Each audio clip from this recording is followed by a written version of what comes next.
চাল কুমড়ো রয়েছে। এই দেখুন আমার চাল কুমড়ো কাটা হয়ে গেছে। কাটা চামচের সাহায্যে চাল কুমড়োটাকে আমি এইভাবে ফুটো ফুটো করে ছিদ্র করে নেব। ওটার গাটা দেখুন কত সুন্দর, আর ভিতরটা দেখুন একদম রসালো, নরম তুলতুলে।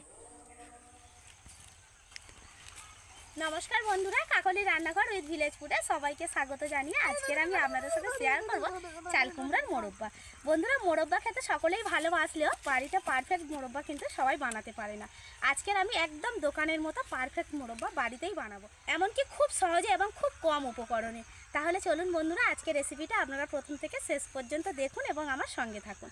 আর যে সকল বন্ধুরা এখনও পর্যন্ত নতুন, তারা চ্যানেলটিকে সাবস্ক্রাইব এবং ফেসবুক পেজ থেকে দেখলে অবশ্যই ফলো করে আমার পাশে থাকবে। আর নিশ্চয়ই বুঝতে পারছেন যে চাল কুমড়োটা কত বড়, একদম পাকা চাল কুমড়ো রয়েছে। আর পারফেক্ট মোরব্বা বানানোর জন্য কিন্তু এরকম পাকা চাল কুমড়োই দরকার। আর দেখুন গাটা একদম সাদা হয়ে গেছে, এমনকি আমার হাতে উঠে যাচ্ছে দেখুন। আর এত ভারী আর এত বড়, আমি ধরে বেশিক্ষণ রাখতে পারছি না। তাহলে চলুন এখন রান্নাঘরে চলে যাই আর চাল কুমড়োটাকে কেটে ফেলি। পারফেক্ট মোরব্বা খেতে হলে কিন্তু এরকম পারফেক্ট চাল কুমড়ো দরকার। আর এই চাল কুমড়োটা দেখুন কতটা পারফেক্ট, একদম পাকা চাল কুমড়ো রয়েছে। এই দেখুন গাটা দেখলেই বুঝতে পারবেন, দেখুন এরকম সাদা সাদা কিন্তু ধুলো ধুলো, যেমন পাউডার হয় না, ওরকম পাউডারের মতো হয়ে গেছে। এই দেখুন তুলছে উঠে যাচ্ছে। বেশ অনেক দিনের চাল কুমড়ো এটা। আর এটা কিন্তু আমাদের বাড়িরই এক কাকিমার গাছে হয়েছিল চালে, সেখান থেকে কাকিমা পেরে দিয়েছে। এইভাবে আমি দুটো হাত দিয়ে এইভাবে এরকম চাপতে থাকবো। এই দেখুন একবার বটির মধ্যে ঢুকিয়ে দিলে মুখটা, আর এইভাবে চাপলে কিন্তু খুব সুন্দরভাবে কাটা হয়ে যাবে।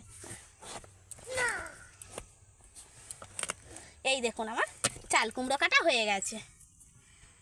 আজকে কিন্তু আমি পুরো চাল কুমড়োটা দিয়ে মোরব্বা বানাবো না, আমার এই অর্ধেক চাল কুমড়ো দিয়ে কিন্তু অনেকটা মোরব্বা তৈরি হয়ে যাবে। আর এই অর্ধেকটা দিয়ে আমি বাড়িতে বড়ি বানিয়ে নেব। কুমড়োটাকে এখন আমি ছোট ছোট টুকরো করে নেব, তাতে আমার কাটতে সুবিধা হবে।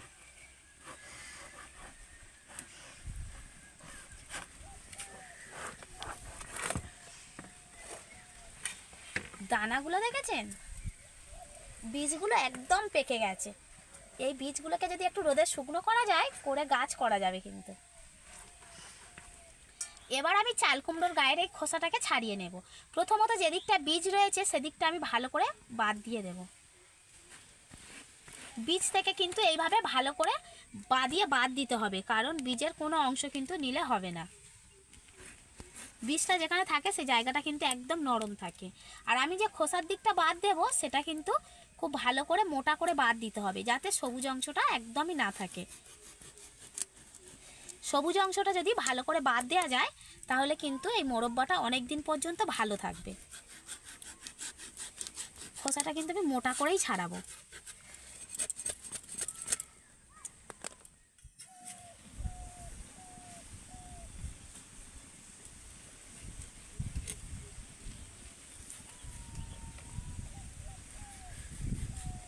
সব হয়ে গেছে।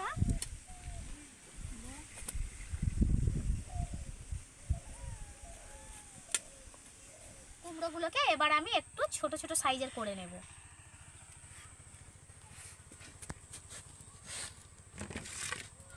এত বড় বড় থাকলে কিন্তু চুন জলে ভিজানোর অসুবিধা হবে, সেজন্য আমি এরকম মাপে করে কেটে নেব সবগুলো।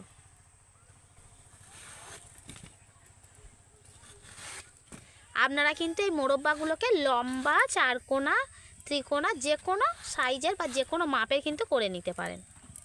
সবগুলো চাল কুমড়ো আমি কেটে নিয়েছি। এবার এখান থেকে একটা করে পিস নেব। আর এইভাবে একটা কাটা চামচ নিয়েছি, চামচের সাহায্যে এইভাবে আমি ভালো করে ফুটো ফুটো করে দেব।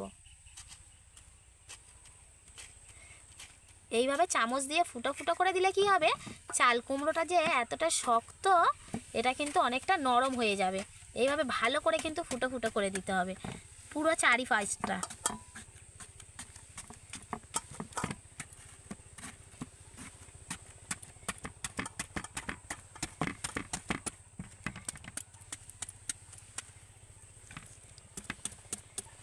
এইভাবে সবগুলো কুমড়োর গায়ে আমি কাঁটা চামচ দিয়ে ফুটো ফুটো করে নেব।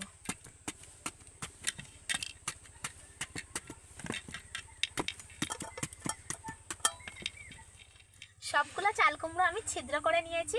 আর ছিদ্র করার পরে কিন্তু কুমড়োগুলো অনেকটাই নরম হয়ে গেছে। মানে আগে যে তুলনায় শক্ত হয়েছিল তার থেকে কিন্তু অনেকটাই নরম হয়ে গেছে। দেখুন রসও বেরোচ্ছে, এইভাবে চাপ দিলে কিন্তু রস পড়ছে দেখুন, এই দেখুন। আর এখন আমি এখানে মানে চাল কুমড়োটা ডুবে থাকবে সেই রকম পরিমাণে জল নিয়ে নিয়েছি, আর জলের সাথে আমি 1 চামচ চুন দিয়েছি। আর এই চুনটা কিন্তু পানে দিয়ে খাওয়ার চুন, মানে খাওয়ার চুন যেটা হয় সেটা নিয়ে আমি জলের সাথে ভালো করে গুলে নিয়েছি। এবার আমি কুমড়োগুলোকে একে একে এই চুন জলের মধ্যে ডুবিয়ে রেখে দেবো। আর এই চুন জলের মধ্যে চাল কুমড়োগুলো ডুবিয়ে রাখলে কি হবে, এই মোরব্বাটা কিন্তু একদম সাদা ধপধপে হবে, আর এই চাল কুমড়োগুলো অনেকটাই কিন্তু শক্ত হয়ে যাবে, আর সেদ্ধ করার সময় পরে আর ভেঙে যাবে না। আর সবথেকে বড় কথা হলো এই মোরব্বাগুলো কিন্তু অনেক দিন পর্যন্ত ভালো থাকে এই চুন জলে ভিজিয়ে রাখলে। আর এটাকে কিন্তু ভিজিয়ে রাখতে হবে প্রায় 8 থেকে 10 ঘন্টা। আর যদি আপনারা পারেন তার থেকে কিন্তু বেশি সময় ধরে ভিজিয়ে রাখবেন, তবে কিন্তু 8 ঘন্টা কম ভিজিয়ে রাখবেন না, তাহলে কি হবে চাল মোরব্বাটাও ভালো হবে না, বেশি দিন ভালো থাকবে না। চেষ্টা করবেন 8 থেকে 10 ঘন্টা ভিজিয়ে রাখার। তাহলে চলুন আবার 10 ঘন্টা পর দেখা হচ্ছে। প্রায় 12-13 ঘন্টা হয়ে গেছে। এবার আমি চাল কুমড়োগুলোকে চুন জল থেকে তুলে নিয়ে ভালো করে জল দিয়ে ধুয়ে নেব। আর চুন জলে ভিজিয়ে রাখার ফলে দেখুন চাল কুমড়োগুলো কিন্তু আরও শক্ত হয়ে গেছে। যখন আমি ভিজিয়েছিলাম তখন কিন্তু অনেকটা নরম ছিল, এখন কিন্তু অনেকটাই শক্ত হয়ে গেছে। আর দেখুন কালারটা দেখুন কিরকম সাদাই রয়েছে। এবার আমি আগে চুন জল থেকে তুলে নেব, নিয়ে ভালো করে 3 থেকে 4 বার জল পাল্টে পাল্টে ধুয়ে নেব, যতক্ষণ না পর্যন্ত চুনের একটা সাদা কষ না থাকে। এখানে আমি 1 বালতি জল নিয়েছি।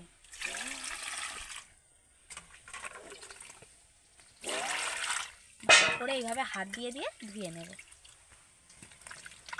যাতে কোনো রকম চুন না লেগে থাকে। কলের জল দিয়ে আমি কিন্তু খুব ভালো করে পরিষ্কার করে ধুয়ে নিয়েছি। আর এত বড় বড় তো আর মোরব্বা হবে না, সেজন্য আমি চাল কুমড়োগুলোকে একটু ছোট ছোট সাইজের করে কেটে নেব। একদম ছোটও করব না, আবার একদম বড়ও রাখবো না, এরকমভাবে আমি টুকরো করে নেব। বেশি ছোট করে কাটলে কিন্তু সেদ্ধ করার সময় চাল কুমড়ো আবার গলে যেতে পারে, সেজন্য এরকম মাপ করে কিন্তু কেটে নিতে হবে। দোকানের মোরব্বাগুলো কিন্তু একই রকম মাপের হয় না, কোনোটা বড় কোনোটা ছোট হয়। আর আমি আজকে এরকম চৌকো চৌকো করে কাটছি, আবার এই মোরব্বাগুলো কিন্তু লম্বা লম্বা হয়, তো আপনারা নিজেদের পছন্দ মতো কিন্তু কেটে নেবেন। উনান জেলে আমি কড়াইতে জল গরম করতে দিয়ে দিয়েছি, আর চাল কুমড়োগুলো মোটামুটি ডুবে যাওয়ার মতো পরিমাণ মতো আমি জল দিয়ে দিয়েছি। এবার ওই জলের মধ্যে আমি দিয়ে দেব 4 থেকে 5টা এলাচ। এই এলাচটা দেওয়ার ফলে কি হবে, চাল কুমড়োর মধ্যে যে কাঁচা গন্ধ থাকে একটা, সেটা কিন্তু চলে যাবে। এবার আমি যে কুমড়োগুলোকে টুকরো টুকরো করে রেখেছিলাম জলের মধ্যে দিয়ে দেব। আর এই চাল কুমড়োগুলো কিন্তু পুরোপুরি সেদ্ধ করলে হবে না, প্রায় 90%-এর মতো আমি সেদ্ধ করে নেব। মোরব্বা কিন্তু বাইরে থেকে শক্ত হলেও ভেতরটা কিন্তু একদম রসালো নরম তুলতুলে হয়, সেজন্য কিন্তু চাল কুমড়োটাকে 90%-এর মতো কিন্তু সেদ্ধ করে নিতে হবে। এবার আমি হালকা করে প্রথমে একটু চাপা দিয়ে দেব, দিয়ে ভালো করে সেদ্ধ করে নেব। ঢাকনাটা খুলে আমি চেক করে নেব কতটা সেদ্ধ হয়েছে।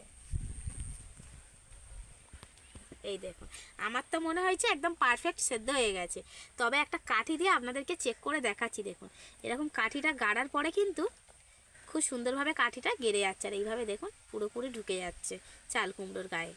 এই দেখুন মানে কিন্তু আমার চাল কুমড়োটা ভালো মতো সেদ্ধ হয়ে গেছে। এবার আমি জল ঝরিয়ে তুলে নেব। এর থেকে বেশি সেদ্ধ করে ফেললে কিন্তু আবার ঘেঁটে যাবে, তখন মোরব্বাগুলো কিন্তু একদম পারফেক্ট হবে না।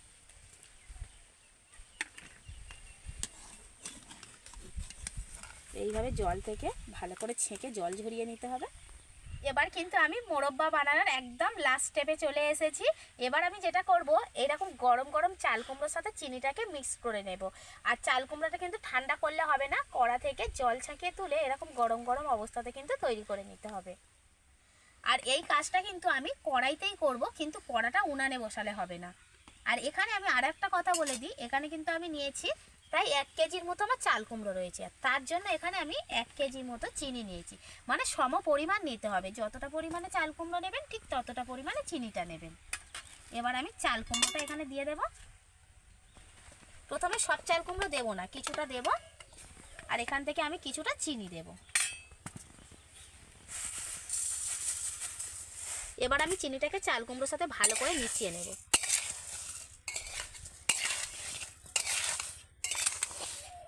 এতে করে কি হবে, এই যে চাল কুমড়োটা গরম রয়েছে, এই গরম চাল কুমড়োর সাথে চিনিটা পড়লে কিন্তু চিনিটা আস্তে আস্তে গলা শুরু করে দেবে। এবার আমি বাকি চিনিটাও দিয়ে দেব। চাল কুমড়ো আর চিনির মাপটা যদি একই থাকে তাহলে কিন্তু মোরব্বাটাও খুব সুন্দর হয়। খুব ভালো করে এবার আমি মিশিয়ে নেব।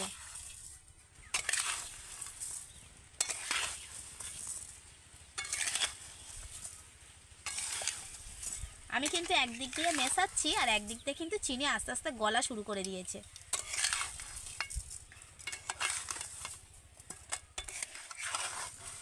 চিনিটা কতটা গলে গেছে দেখুন।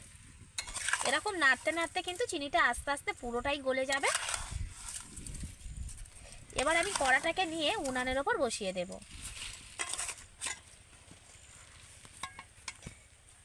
উনানে বসিয়ে দিয়ে কিন্তু অনবরত এইভাবে নাড়তে হবে। একটু না নাড়লে কিন্তু তলা থেকে চিনিটা লাল হয়ে যাবে, তখন মোরব্বাটা সাদা ধপধপে হবে না, লাল লাল হয়ে যাবে। তার জন্য আমি এইভাবে নাড়তে থাকবো।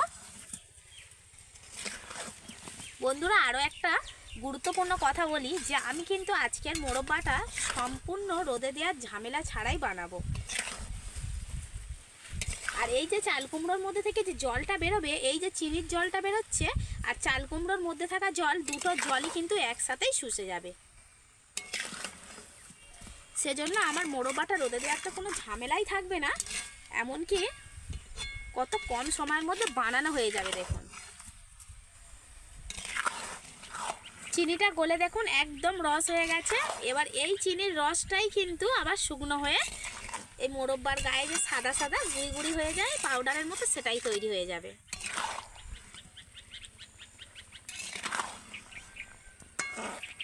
মাঝে মধ্যে কিন্তু এরকম একটু নেড়ে দিতে হবে, তা না হলে লাল কালার চলে আসবে।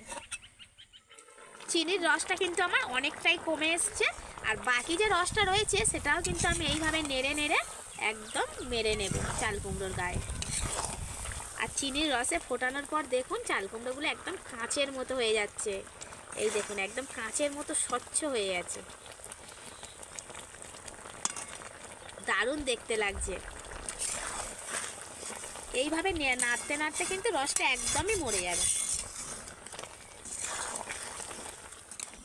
চিনির রস আমার কতটা মরে গেছে দেখুন, আর একটুও কিন্তু চিনির রস নেই, আবার যে দানা দানা চিনি তৈরি হয়ে যাচ্ছে। এই দেখুন এবার আমি কড়াটাকে নিচে নামিয়ে নেব,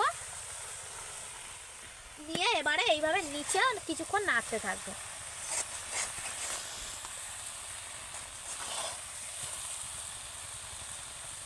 মোরব্বার গায়ে যে সাদা সাদা পাউডার পাউডার থাকে এবারে সেটা তৈরি হবে। এই দেখুন এইভাবে নাড়তে নাড়তে আমার কিন্তু একদম পারফেক্ট মোরব্বা তৈরি হয়ে গেছে। মোরব্বাগুলো আগে থেকে অনেক শক্ত হয়ে গেছে, আর দেখুন গাটা একদম সাদা সাদা হয়ে গেছে, চিনির গুঁড়োর মতো লাগছে। এবার আমি এখান থেকে চিনির গুঁড়ো থেকে মোরব্বাগুলোকে এইভাবে ঝরিয়ে তুলে নেব।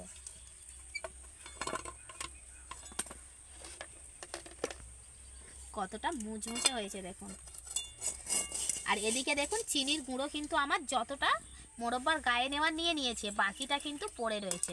আর এইভাবে আমি ঝরিয়েও নেব। আওয়াজ শুনে নিশ্চয়ই বুঝতে পারছেন যে কতটা ভালো একটা মোরব্বা তৈরি হয়েছে। এই দেখুন